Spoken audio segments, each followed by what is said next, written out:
Hi guys, good morning. So ayun mga ka-Virgin, mag-ano tayo. Change oil ako kay Virgin kung service. So una po natin bubuksan dito. Ayan, parang inano ko na siya, linawagan ko na. Tapos yung pangalawa natin bubuksan is dito sa pinaka ilalim. So ang gagamitin po natin is itong ating genuine na Honda Pro Keme pang change oil.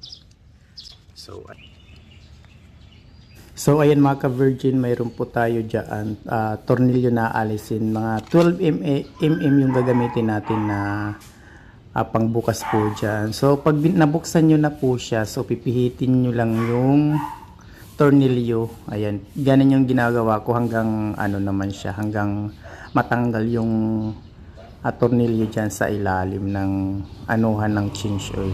So madali lang naman guys mag change oil, kaysa naman yung pupunta pa kayo sa mga pagawaan talaga na nag-change oil. So magastusan kayo, magbayad pa kayo ng libo, tapos magkano din bayad nun, tapos bibili pa kayo ng pang change oil sa kanila.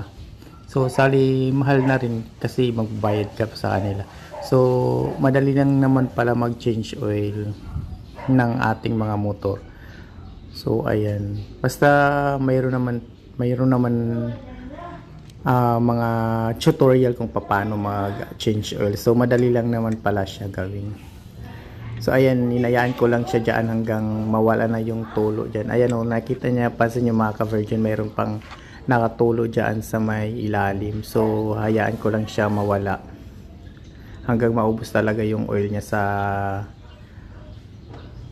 ilalim. So ayan po, so medyo maitim na po siya kasi 1.5 lang yung ko dyan, 1.5 lang yung nakasit sa akin na change oil, pero naglampas na po siya, kaya parang medyo na talaga siya maitim.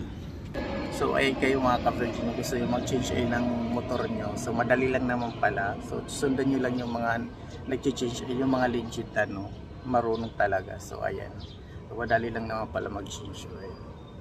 So kaysa pupunta pa kayo sa mga yung mga pagawaan, so magbabayad pa kayo, kaysa dito kayo na lang yung mag-change oil, madali lang naman.